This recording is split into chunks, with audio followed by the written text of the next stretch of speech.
Cashflow Diary Podcast, episode 159.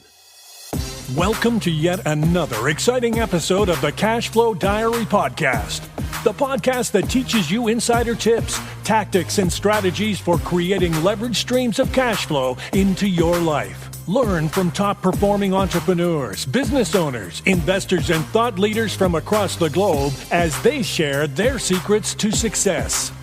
Like what you learn on this and other Cashflow Diary podcast episodes? Go to learninvestingnow.com and sign up to receive powerful tips and information that will help you succeed as an entrepreneur and investor. Now, here's your host, investor, entrepreneur, business owner, educator, speaker, author, and master facilitator of Robert Kiyosaki's cash flow game, Jay Massey.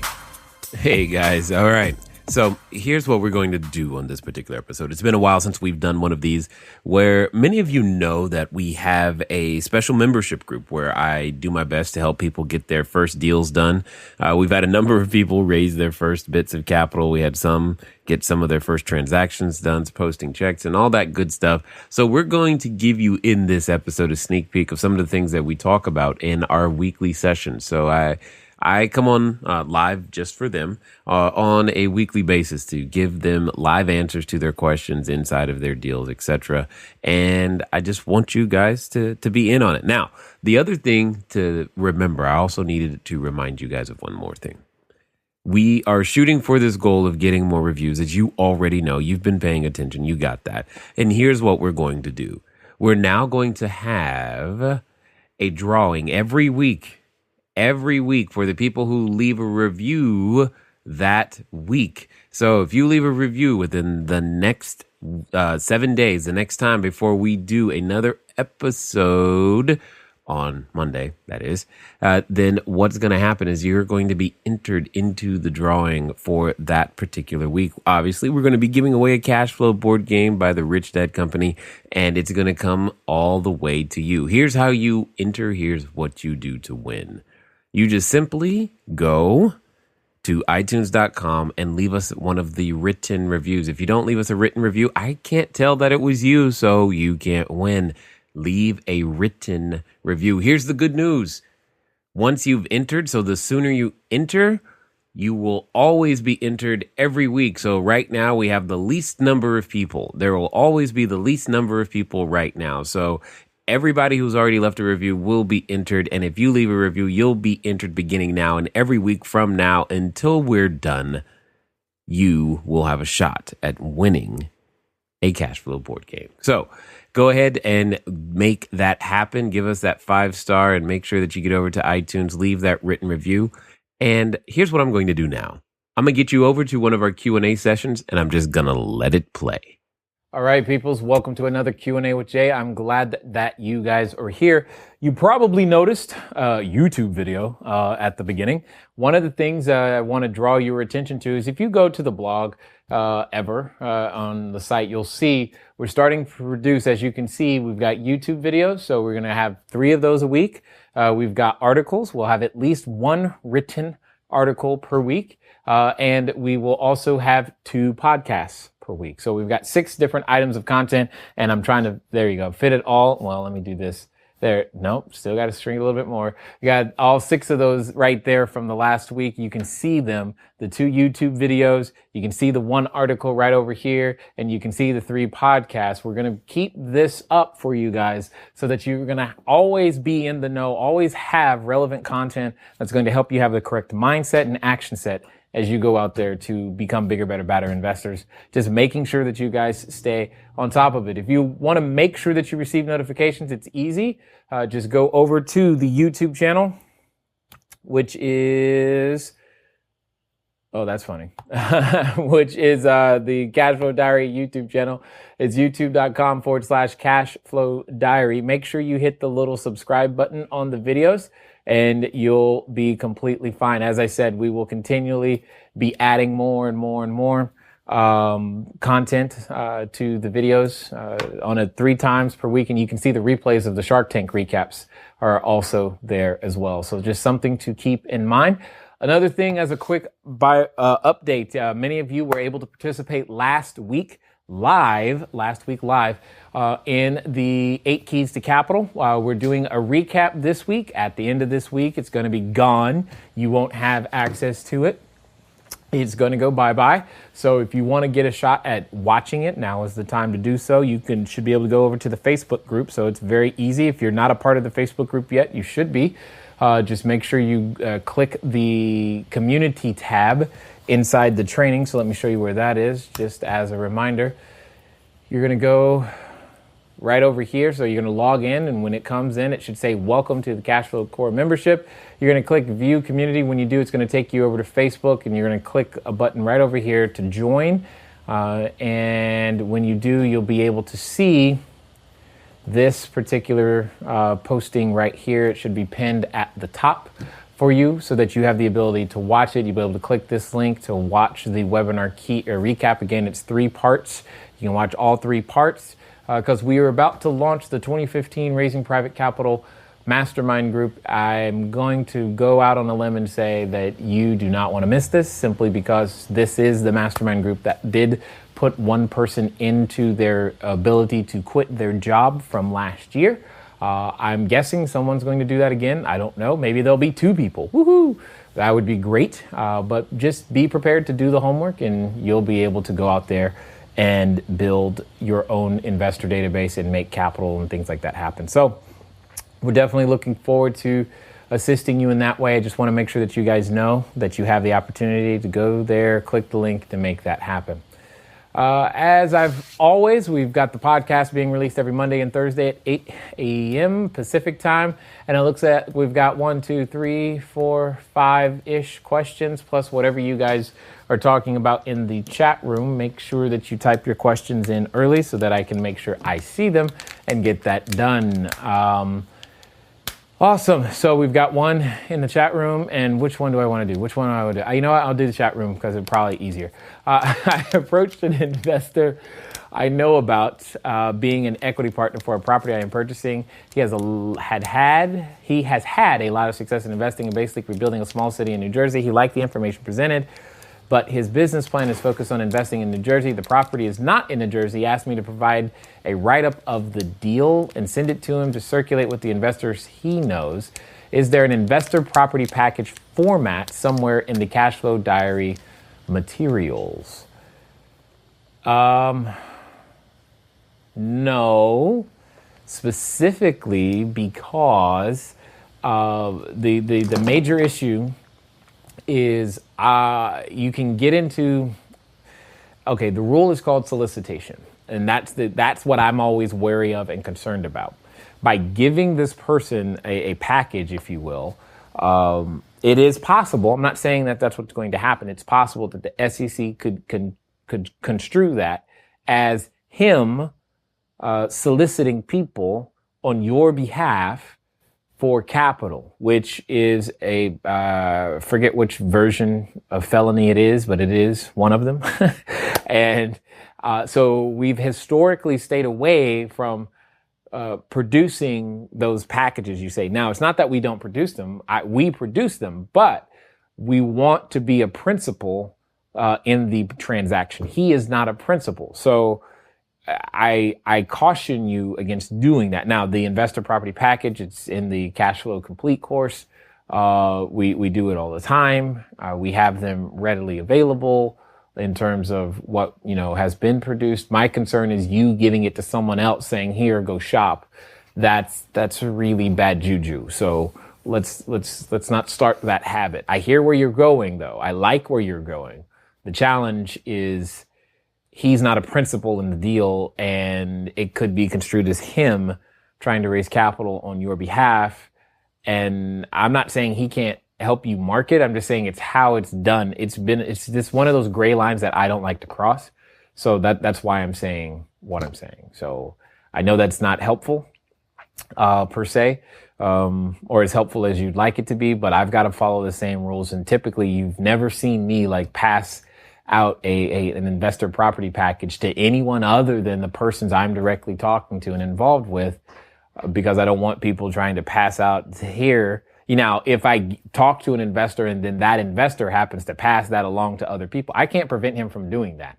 But I didn't have an arrangement whereby he and I said, all right, cool, I'll create this marketing material, you pass it out to all your friends and whatnot. That's a challenge. That's a challenge. So a flyer for the property is fine, but I don't think that's what Jill is asking for. I think Jill is asking for more than just a flyer. And that's when you're beginning to cross, or could be construed as crossing, some of those lines that you don't want to cross. And that's my concern. Now, he's free to circulate your information so that you can talk to people, because you're a principal in the deal. And that's what we're after, is the principal in the deal. So, but at the same time, you just ran into his investor identity. His investor identity is clearly New Jersey. One of the categories of investor identity, if you remember from the 8 keys to capital training, was proximity or contiguity. How close is the property to them? And some people aren't comfortable outside, their own neighborhood. And in this case, he wants it in New Jersey. He has his reasons. That's great. So it doesn't matter how good the deal is. It's not in New Jersey. That's one of the things to keep in mind as we continue. All right, so Billy has a 6-unit apartment building. Billy, all the way in Spain. Please use the PAQ to analyze this opportunity. My objective is to buy and hold for this property for 30 years. Asking price is $333. Got it. Guys, when you're asking me to analyze, I don't know what I'm analyzing for. The point is when you're analyzing a deal, it's to determine something. Does it meet a minimum return standard? What am I analyzing for? Otherwise, it's just a bunch of data and numbers. It doesn't mean anything. You have to analyze for a specific objective. And I don't know what we're analyzing for. So, and understand that analysis like this it's a moment in time. That's really it. It's a snapshot. So what is the percentage return per quadrant or total return on the investment? You would assume a purchase price of $285, 20% via private capital. Okay, the owner now lives 4,000 miles from the property and wants to get out of being a landlord, but he's not desperate. There's also 2 realtors between me and the seller. Well, that's a problem. That's just a problem. No appreciation. So if there's, what kind of, okay, Billy, there's some missing questions here. So remember, there's 5 types of appreciation. So if we just look at some of the things on the quadrant, here's what's coming down. Okay, 1, 2, 3, 4, 5. We have found, forced, phased, inflated, and passive. Okay, so we're not counting inflated and passive, but I have trouble with the challenge. You say there's no appreciation, yet there's an asking price of $333 with a purchase price of $285. Where did that asking price come from? Is that the actual repair value? What is the deal? I don't know. Otherwise, there's no reason to get a $285 price if there is a reason to get a $285 price. Additionally, what's the cap rate in the area is additional information that I need over here so that I could use this financial information to figure it out. Additionally, I also need to know this gross annual income. Is that gross annual income actually at market or is that below? For was it 2 bedrooms, 1 bath?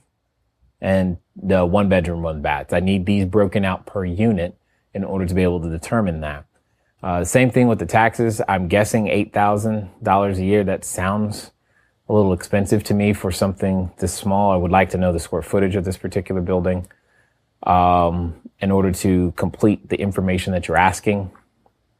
So let's see.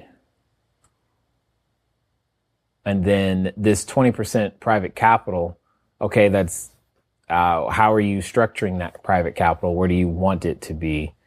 So Okay, I see. I'm glad you're here, Billy. I just saw your question. It says, assuming that there is no appreciation, or is the difference in asking price and agreed price the found appreciation? Well, it could be. Yeah, that's exactly my challenge. The difference between the asking price and the purchase price could be the found appreciation. That's why I'm like, if there's going to be no appreciation, you're buying at full retail. You're buying at full retail.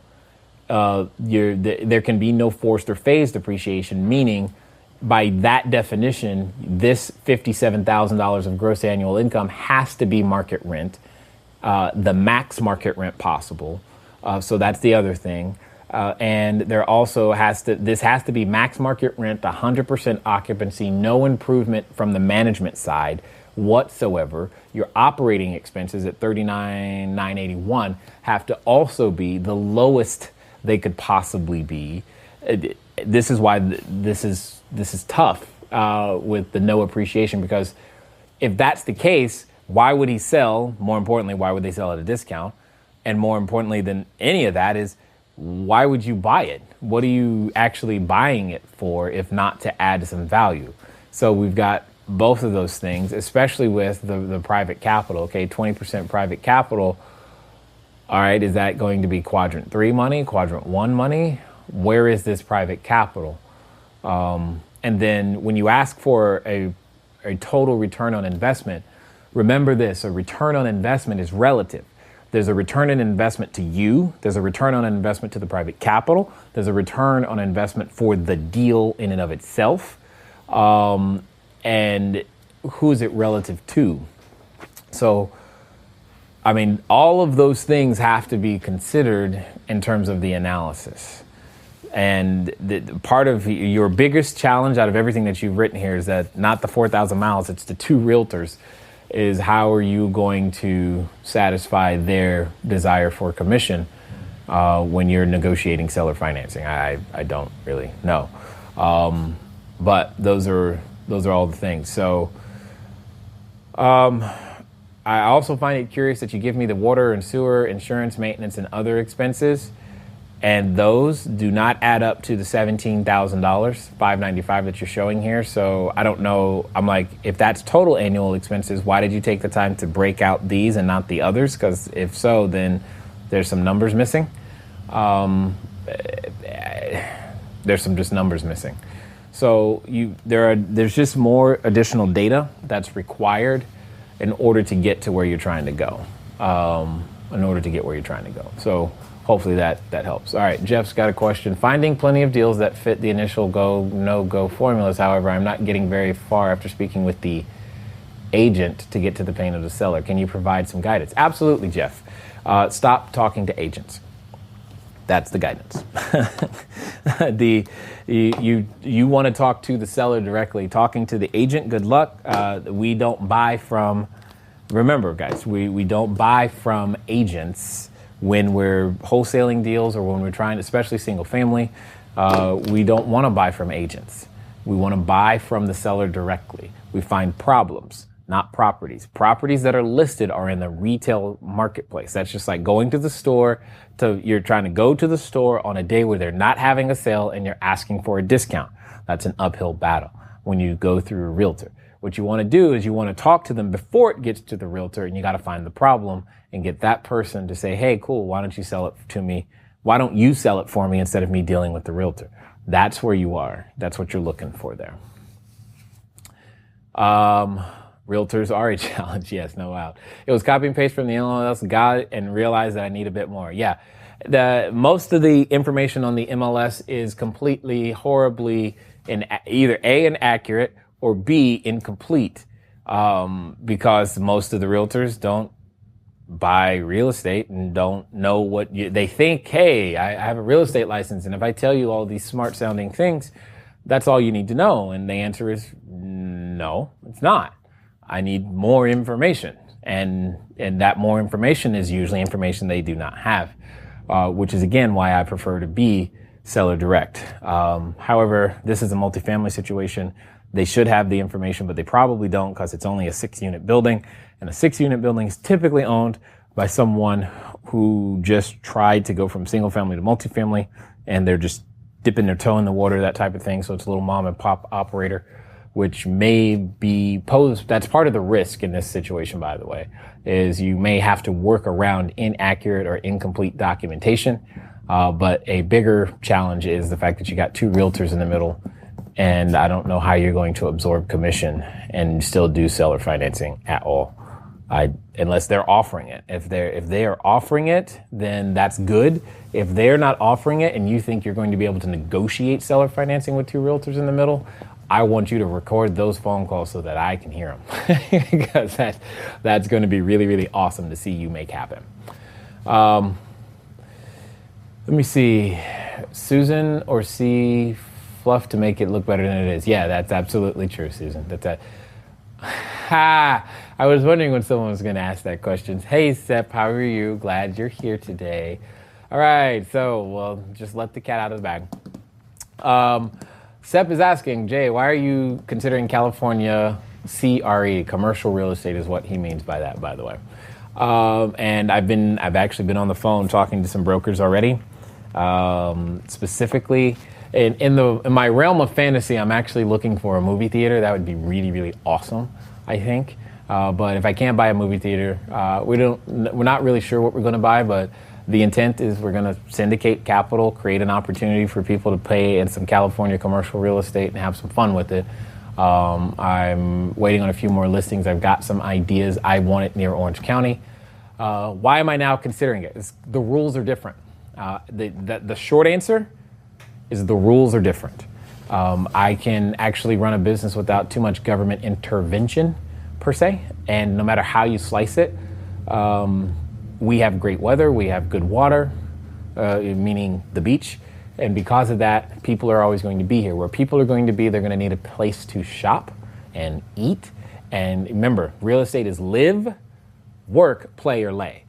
Work, they need a place to work, they need a place to play, and they need a place to lay, final resting place, etc. California is good for the work and the play type of real estate. I will not be doing office. I'm just being very clear. It'll likely be a commercial retail. It could be industrial, but not likely, because I'm open to that, but I don't have the resources at this moment for the industrial play, but we're open to building them. But commercial retail is most likely. Some, again, could even be a gas station. We're looking at post offices as well. But I'm not ruling too many things out per se. I am trying to keep it in Orange County. However, that doesn't mean LA County's out. It's just, as I told the guy yesterday, he's like, what about LA County? I told him, I was like, look, if I wanted to drive 3 hours, I might as well get on an airplane and do something in Colorado. It's the same thing. It's going to take me just as long to get there because it's in LA. So that has a lot to do with it. I want something closer, and the economics of the situation can make it work. They can just make the numbers can work from a commercial real estate standpoint. The numbers can work. That's really what it comes down to, is that the numbers can work and we can do it here closer. And I think it would be neat. So I'm looking forward to the challenge. I'm just looking forward to the challenge. So trust me, if for those of you who are curious or possibly want to assist or participate or partner in other ways, I will make sure that if you are the qualified kind that I'm willing to work with, you'll know about what it comes down to if you want to play. So it's all good. Hi, Rhonda. Susan, how many screens do you want? I don't think I understand your question, Susan. Oh, screens. Got it. Something where I could hold a Sinopolis was kind of what I was thinking. So it's a 5 to 8 house type of thing. Doesn't need to be that many. Anyway, Jeffrey, a little confused. You just said stop talking with agents, brokers. If you're dealing with the broker for your CRE deal, then how are you working around the pain issue? Got it. With the exception to the rule is commercial real estate. It is specifically commercial real estate. Jeff, is when you're dealing with single family houses, I still deal direct. I want to deal direct with the owner. In the commercial world, it's going to be tough to deal direct with the owner. And those realtors tend to understand a little bit more about their not only their customer, but the fact is I'm going to ask a ton of questions, and I've never had issues getting the answers that I need to the level that I need them.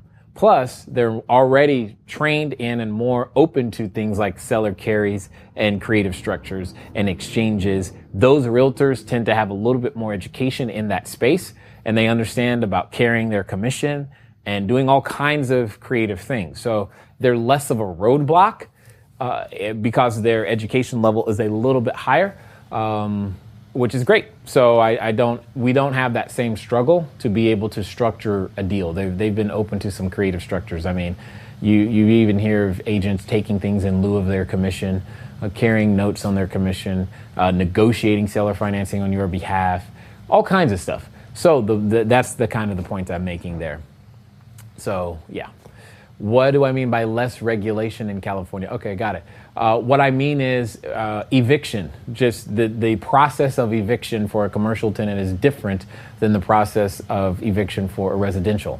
And the rules are different. Because those rules are different, I can run the business differently. That, bar none, is part of the rules that I'm talking about. It's more of a fair fight if we have to go to court versus, California just saying the tenant wins. Those are all issues that I've never wanted to deal with from a California residential real estate side. I see this has caused lots of stir. Thank you. Michelle, interested in your comments in buying an REO 12 unit off market and the bank does not have any specific rent rolls, bed bath ratio, etc. Okay, got it. So Michelle, if there's information you need that's missing, that's called the risk and a reason for the bank to carry a note or discount the price, period. One of the two. That's really what it comes down to. You got to leverage that for that very reason. Let's get to Martin's question here. Martin asks, the seller agreed to a deal on a property. It's really low price. He agreed to $4,000 after asking $8,000. Okay. I'm looking for a fix and flip investor, but wondering would they even consider property so cheap? Also, the property is about an hour away. Any suggestions on finding investors in another state that they may want a low-end type of property? Okay. I'm assuming this is a single-family house. I don't really know. However, what I'm going to do, if I were you, Martin, is I would look up Craigslist in that particular state. Craigslist for sale by owner, those people who are selling them probably are the same ones who do rehabs, right? So I'm going to start there and reverse that listing. I'm calling you not for the house you've listed. I'm calling you because what I want to do is sell you a house. And that's what I'm going to do. I'm going to start there to try to put that together.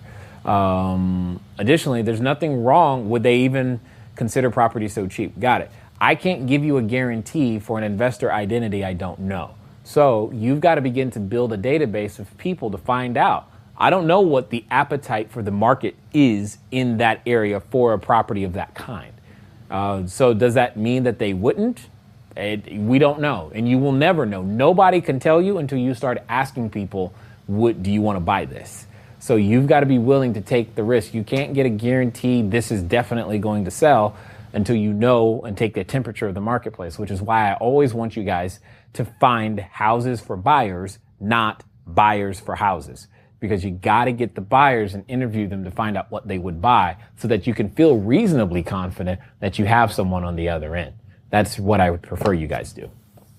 So, Jill, residential agents trying to do commercial deals are a recipe for disaster. That's true. This from a licensed agent who has been in both. That is, that is absolutely true. You got to look for a commercial agent. Just I don't even want to begin to talk about that mess. I was speaking about commercial multifamily. Hopefully that's, the property you were speaking about was commercial or multifamily. Okay, well then, yeah, you got to deal with the agent. If you're dealing with an inexperienced agent, again, that's why it's a small unit. Those smaller units are typically dealt with by inexperienced or newer agents. The bigger stuff, you're going to get a different quality of realtor listing, etc., all that. Hey, Courtney. Hello, I am meeting with the seller Saturday. Woo, woo, good stuff. About a manufactured home. All right, I have a buyer, but he told me manufactured homes go cheap. How do I determine the value? Value's in the eye of the beholder. How is your buyer, you don't ask me that. Ask him, how does he determine value? So if you have that buyer, he should have a way that he likes to look at the property. That's what you need to know. You need to ask him, all right, cool. So when you say cheap, what does cheap mean? Just because someone, again, I want everybody to hear me. All right, stop what you're doing and listen. Never, ever assume anything. Stop assuming you know what any of the words anyone is saying means, even if they're words you say. For example, someone says to me, okay, yeah, but I don't pay much. All right, cool. I get that you don't pay much. How much is not paying much? Because I have my own opinion of what not paying much is. I have my own opinion of what cheap is. So, and it's always relative. For example, I was looking up to buy an airplane. And in my head, I was like, oh man, this is going to cost a lot of money. A little Cessna, what have you. And then I happened to be at a syndication event, no less. And I sat next to a doctor who also happened to own a Cessna. It was pretty cool. And I was like, how much is that anyway? And he was like, oh, we can pick up a used one for about 30 grand. I was like, oh, well, cool. That's cheap, was the words that I used. Because in my head, relative to what I was thinking, 30 grand for a small little Cessna was cheap. However, for some of you, you'd be like, that's a lot of money. All right. My point is, you don't know. Don't even think you know. Don't even form the words, well, I know my buyer. You don't know. Ask. If you didn't ask, you don't know, and then you're guessing. You're only going to be able to determine value if you understand how they look at it. That's the only thing that matters. How does he value? How I value? I'm not the one cutting you a check. He is. You need to find out how they do it. And when you find out how they do it, then you know what your marketplace is used to when it comes to determining value, and specifically with manufacturing. That's right. We got to follow up with that manufactured home guy. I got to get that guy on the podcast because this keeps coming up, so that you guys can have some interview or information about it. Because I don't do mobile homes; they roll away. I want my house to stay stable in the same spot, so that's not something I often do. Anyway. So, Courtney, I know that's probably not the answer you wanted, but here's what you can do. You can give him a call and say, hey, Frank, and I just made up his name. I don't know his name. Hey, Frank, you know what? I'm planning on meeting and going to that property for you. However, before I go, I remembered something I wanted to ask. Do you mind if I ask you a question? And now please hear me, Courtney. Use all those words that I just said. Don't just go, do you mind if I ask you a question? No. You got to use all of those words that I just said. It's called a softening statement, is what that's called. And then you ask with the question, all right? And then you ask him, hey, when you've done your deals in the past, typically, how do you determine your value of what you're looking to pay for a particular property? And then he's going to rattle off his list if he's got one, okay? And if he doesn't have one, then you're going to know he's not real, right? If he can't tell you how he determines his value for a manufactured home, he's not real, period.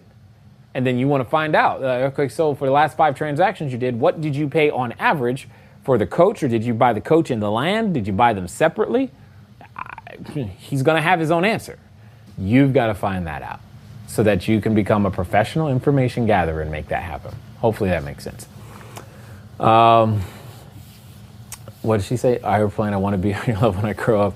Thank you, got it. Back to the buyer. Good to know I can get a plane for the same as a car. Forget car payments. Exactly. I didn't know a plane was that cheap either. The other thing that I didn't realize is a Lamborghini. You can think about, now, first of all, I learned that this was years ago, and I actually thought I still wanted one. I went to the dealership, and I was first let down because I couldn't fit. And that was very frustrating. I'm like, short, stubby Italian guys. I'm not any of that. Short, stubby, or Italian. I'm like, oh, great. Well, there goes that. But you could own a Lamborghini or even rent the Lamborghini. You could do various things with the Lamborghini if you want the Lamborghini experience instead of quote unquote buying the car. You can like, I don't have $250,000. Well, you don't really need $250,000. You need about, $1,500 to $2,000 a month. And now you've got the car if you really, really wanted it that bad. Now, what's really killer, not so much the price of the car, it's the maintenance, it's the tires, it's the oil changes, it's all the stuff that goes with it. So just before you go down that road, just keep that in mind. Total cost of ownership is nuts when it comes to that car. Anyway, moving on. The point was, it's it was less expensive than I was thinking in my head. See, more homework. Yes. Susan, wait. You want a stable house, but you live in California. The land is a rockin' and rollin'. Got it. Yes. Y'all got jokes. All right. So Billy's got another question. Could you please provide an example how you include your sponsor fee in these deals where you raise private capital? How do you explain this to your investors? It's in the document. I'm having trouble. There's nothing special about it. It's in the documentation. When you do the private offering memorandum, it's just part of it. It's just part of the compensation. So as they're reading the document, they're going to ask, hey, so what's this 50,000, 70,000, 10,000, whatever it is? That's the fee that goes to us for putting the deal together. That's it. It's no more complicated than that. That's it. So, that's probably too simple of an answer for you, but that's literally it. Let's see. Michelle, I asked a question, then my computer froze, and I was just able to get on. I'll review the recording for your comments. All right, no problem, Michelle. Michelle, you need to get an Apple computer if you don't have one, okay? Amazing that you can fit into a Mini, but not a... I know, right, Jill? Did you see that video? I can fit into a Mini Cooper. I even fit into a smart car. I'm like, but a Lamborghini, I can't do it. It made no sense. Anyway. Billy is saying, I was unaware of the sponsor fee or acquisition fee. I was unaware of this sponsor fee or acquisition fee. Okay. I'm missing the question. Why would you have been aware if you've not done or participated in a syndication yet? You haven't made it that far. Again, for those who are going to be inside the Raising Private Capital Mastermind group, hopefully we'll get to the point to where somebody's doing a syndication and we can have that conversation, but I didn't, so there you go. How is it determined? Is there generally accepted rule of thumb? If there is, I've typically determined it as a percentage. Most people tend to put a percentage of the, raise or percentage of the purchase price of the property. Everybody's got their own method. At the end of the day, it's you've got to sell it if it needs to be sold. You just got to provide value. This is why I like value add plays, because if it's the same thing as a commission in the stock market, right? You got to pay that transaction fee or whatever. You've got to make sure that whatever deal you're putting together can absorb that cost and then some. And if it can absorb that cost and then some, it's usually a non-issue. It's when you have a deal that's thin and doesn't absorb that cost that it's going to be an issue. So there is no, it's just a fee, Billy. There is no 12-point Excel sheet that says this is the way. It's the same thing that happens with your wholesale fee. For some, it's this is my number. There is no more rhyme or reason. There's just no more rhyme. There doesn't have to be. There is no legal guideline. This is what it would be, and it has to be in between this on a Wednesday and a Thursday. No, there's nothing like that. Omar, any suggestions for dealing direct with sellers on multifamily commercial real estate? I typically don't deal direct with sellers on multifamily commercial real estate. I want you to have a broker. There are too many additional moving parts on multifamily commercial real estate. This everything over 5 units is what I'm defining. I actually want you to have a broker. There's a certain liability and protection that comes with dealing with a broker that you would not have otherwise, that you just would not have otherwise. I actually want you dealing with a broker in that sense. 6'7". What's that? Oh, I had a client who was 6'7" and had a Mini. Yeah, exactly. It's interesting. No 12-point Excel sheets. I prefer the back of a napkin PAQ style. Good point, Billy. Good. Just let it be. It's that simple. You're 6'2". Mick has a Mini with lots. I know, right? How can a Mini Cooper have all this extra room, but a Lamborghini not? It's all the engine, I'm telling you. It's all in the engine. Anyway, it's all good. And it's a rough ride, too. I don't know if you've been in one. It's not exactly smooth. All right. But anyway, that's why I like German cars. Really nice. All right, Martin, what should I put on bandit signs to attract buyers and investors? Your phone number. Sorry. So I'm just like in my head, everything works and nothing doesn't. There is no, you're going to have to test. So when it comes to marketing, you always have to test. Personally, in fact, let me show you guys something that we are testing right now. Let me find the YouTube channel. And so we're going to turn my computer back on so that they can hear this. And this is the video I was talking to you about earlier, Drew. So this is Cashflow Diary wants to know. So I want you to, again, so as I play this for you, I just want you to remember everything works and nothing doesn't. And then watch the video and tell me if it sounds familiar. That's all I'm going to say. Cashflow Diary wants to know, have you ever considered getting involved in real estate investing? Want to know where to find the money for your deals? Investors are hiding everywhere in plain sight. This new free checklist shows you where to find them. Click here to download it now for free.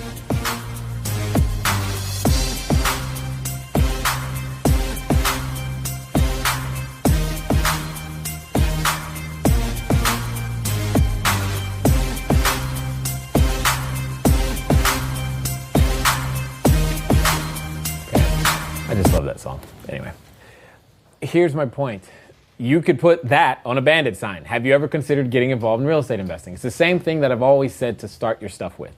I buy houses for cash, cheap, quick, close quick, all cash close, call. Long as you remember to put your phone number, I don't really care. You can come up with just about anything.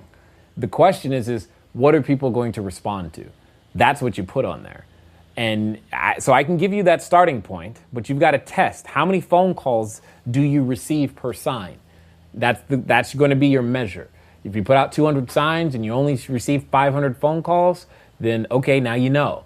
So now you have a baseline. The next time you put out a different message and see if you get more phone calls. The next time you put out a different message and see if you get more phone calls. And then you've got something to compare it to and you can go, okay, cool. When I say this on these signs, more people call than when I say this on these signs. So this is what I want to go with. And until you do that, you're not going to get it, quote unquote, right the first time straight out of the box. It's going to be some elements of experimentation. The good thing is somebody's going to call.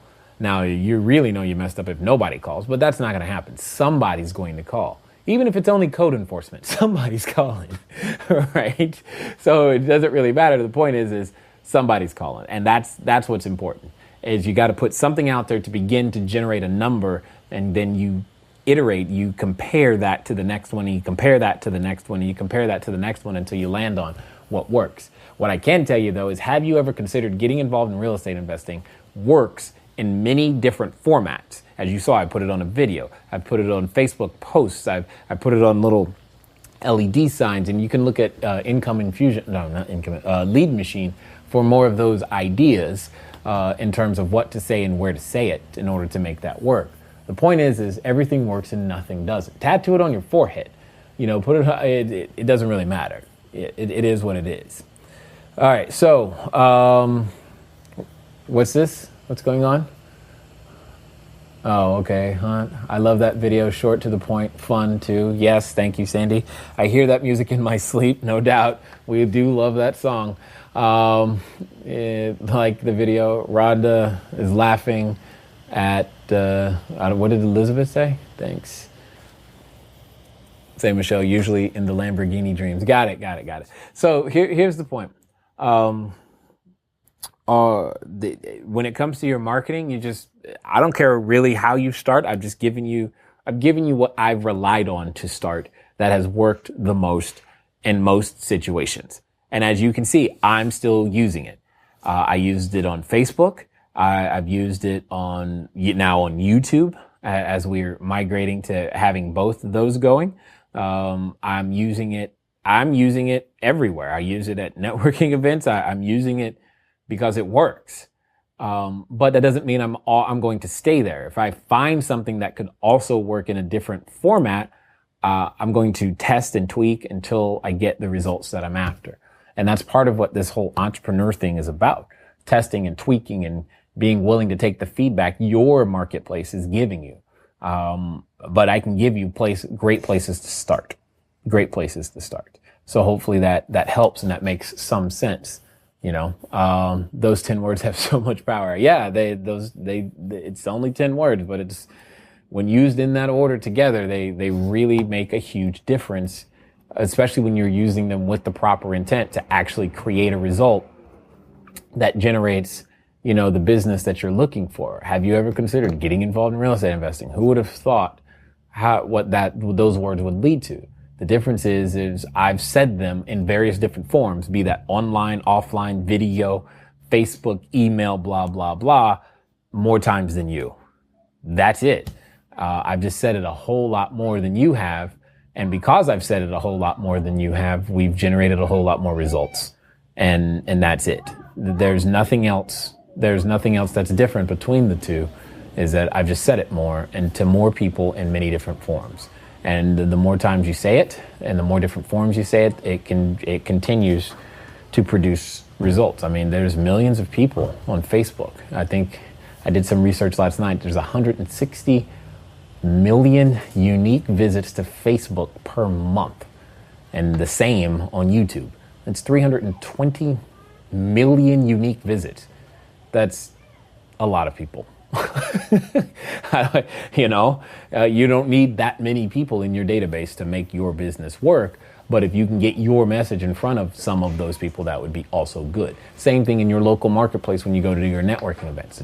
300, 400, 500 people saying that on a monthly basis sounds good. You say, how do I get to 300, 400 people? Well, 30 people per cash flow game, 3 times a month is 100. It's close to 100 anyway, right? But you probably set it to maybe 200, if not 300 people to get 30 people at each cash flow game.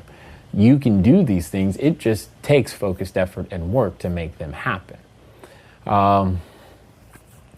You mentioned that depreciation was not applicable for Canadians. Well, to my knowledge, Aaron, you guys can take the depreciation, but you typically don't. At least the Canadians that I've dealt with, they say that it's there, but because you don't have a 1031 or you don't have a way of dealing with recapture other than paying the taxes, many of them haven't actually done it. It's not that it's not, so it's not as common a practice, say, in the U.S. From the interactions that I've had from most Canadian real estate investors, that's typically been the case. Now, if you're different, then that's completely fine. Maybe you have a way of totally dealing with that. So it tends to work. Sandy's really wide. You're funny. Yes, that phrase followed by a really why works very, very, very, very well. Obviously, it just does. So the point here. The point being, I think you guys learned a few things today in terms of how much more data it takes to get the apartment building information that you need, and that you've got to find houses for buyers, not buyers for houses. That's very, very important. And I answered Marvell's question, didn't I? Oh, no. How did we skip this one? I don't know. We did. By the way, Marvell, I just, I know you get this all the time. I'm loving just saying your name because it reminds me of comic books and things of that nature. Miss Marvel, Marvel comic books, and I'm sure you get that every day. Anyway, just now I got it out of my system. I'm good. I need a little help with deal structure, so here are the numbers. The property is vacant with no mortgage. Oh, that's a good start. The house ARV is 70 grand, 79. I want to keep the house in a portfolio. The house is 3-bedroom, 1.5, located in Memphis, Tennessee. Any help would be much appreciated. Okay, Marvell, there's not enough information. So deal structure is a result of solving a problem. First of all, I know nothing about the seller and what the problem is. I know nothing about the seller. So I need to know, why is the seller selling? And yeah, that's the first question. What problem is the seller trying to solve? Just because it's vacant with no mortgage, that doesn't tell me enough about the problem. Secondly, what is your objective? Which is cool. Keeping it in the portfolio, that's great. But are you trying to keep it in the portfolio because you want potential capital gains in the future? Is this going to be a lease option? Is this a traditional buy and hold? Or do you plan on using this in some sort of specialized rental, like a corporate rental, vacation rental, or some other ways that way? I don't know. Fortunately, you've picked a marketplace I know a little bit about, so that's good.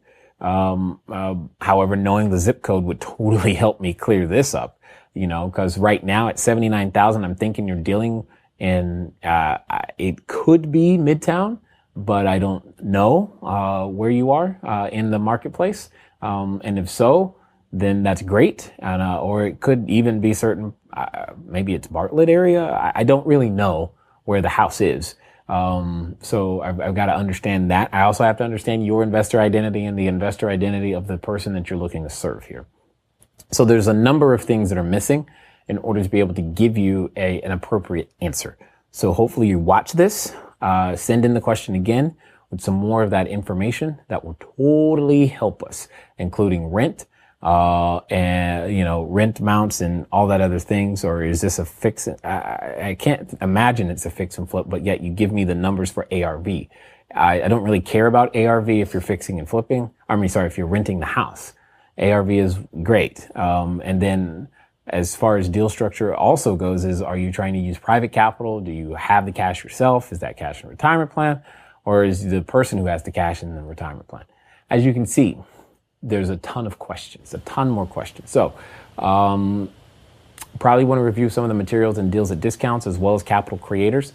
Both of those things will give you some more information when you hear me on the phone, like deals at discounts, action plan number 7 is a recording of me on the phone with a seller. You can hear me asking the types of questions that you need to ask. Plus, in your quick offer kit, there is a special report. That special report is a special report regarding here's the basic information you need to be getting from a seller especially when you're on site with the property to figure out those things. Got it. What is that Aaron saying? Okay, so if someone is willing to accept the recapture, say take 100. Oh yeah, absolutely. If you've got a way of dealing with the recapture, knock yourself out. To my understanding, Canadian tax law doesn't have some of the things that we have in U.S. tax law. But if they want it, go for it. Take it. Take all of the depreciation you can. Are you kidding? It's great, especially in the year that you need it, in the year that you receive it. That's all I was trying to say. That's really all I was trying to say. And then there are some countries where, Estonia, Lithuania, etc., where it just doesn't even exist anyway. It's just a flat zero. So it's no big deal. But always remember, if you need quadrant 2 to make the deal work, it's not a deal. You should be able to make a deal without quadrant 2. If you need quadrant 2, you don't have a deal. So just keep that in mind. All right. Those of you watching live, we got a few more minutes. Let me know if you got some questions.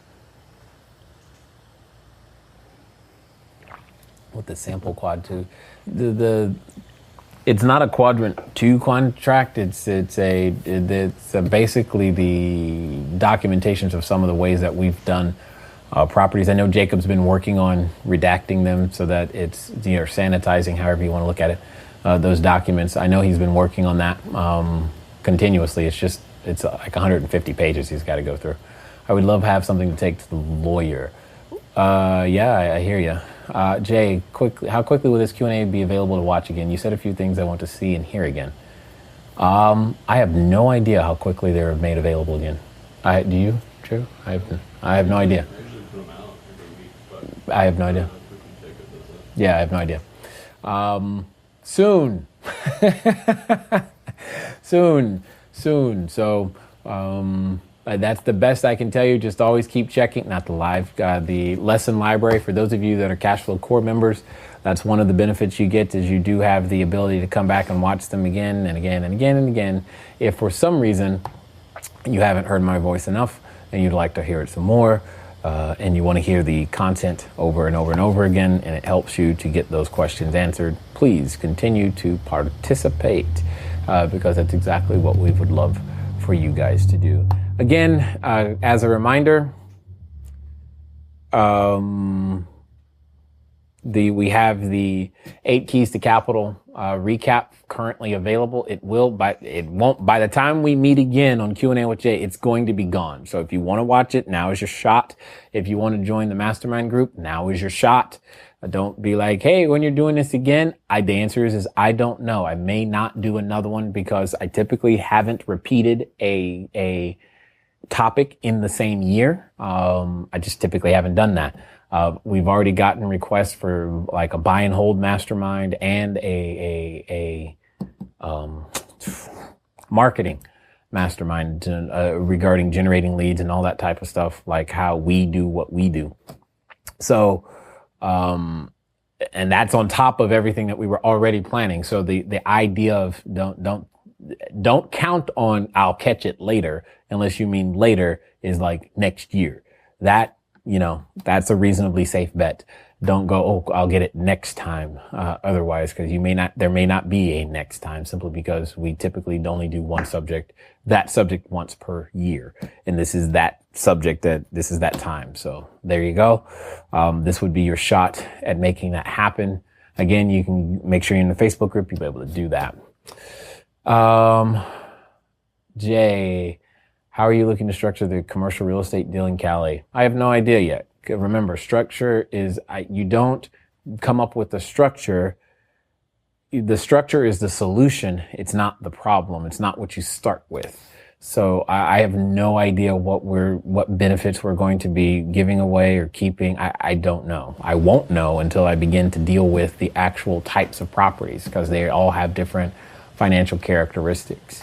It's a pretty safe bet though that it's going to be slanted to produce lots of tax advantages for those that are involved, because I personally don't need more tax deductions. So I tend to be able to slant those deals in favor for those individuals that do need tax deductions. And so that's a safe bet, that it's going to be heavy on the quadrant 2 in depreciation and or other tax related benefits. But I don't know. I can't even begin to guess because it depends on the condition we buy something in. Also the lease status, is it at the end of a 10-year term, or is it the beginning, or are we building something from the ground up? From a development standpoint, well, probably won't be development, because I don't want to deal with the EPA too much, because it is California still. And I don't want to deal with it on that level. I'll inherit something that's already done per se, but I don't want to deal with it on that level. So, I don't know. Too many questions still. Too many questions to even come close to figuring that out. Let's see. I have, I don't know, 5 multi-tabs open. I did it with the webinar last week too. Got it. Awesome. So, guys, gals, people of all ages, hopefully this has been helpful to you. Today you've learned something new, at least one thing, I don't know. And you'll be able to go out there to make those few extra things happen. If you see this ad on YouTube, great, you know where it came from. In fact, I'm sure some of you would have been shocked. You're like, have you ever yes, I have considered real estate investing. Of course you have. And that's completely fine. The point is, I'm just showing you I'm out here doing the same thing that you're doing still. And as again, one more reminder, we have, boom, we're producing 3 YouTube videos for you guys now, answering very specific questions, etc. We've got the 2 podcasts and whatnot to watch, and we've got the article that's being written. So you've got a number of videos, a number of podcasts, a number of ways to consume more content that will help you continue on this journey, providing you the resources and the thought patterns that I think are necessary for you to be the successful person that you're desiring to be. I do hope to see most of you inside the mastermind group, because if it's your time, it's your time. Let's go make it happen. I look forward to that. And just as a side note, if you haven't liked us on Facebook, go do that. Just get that out of the way. That'd be really, really cool. Anyway, it's been fun talking to you guys today. I look forward to talking to you soon. Until next time.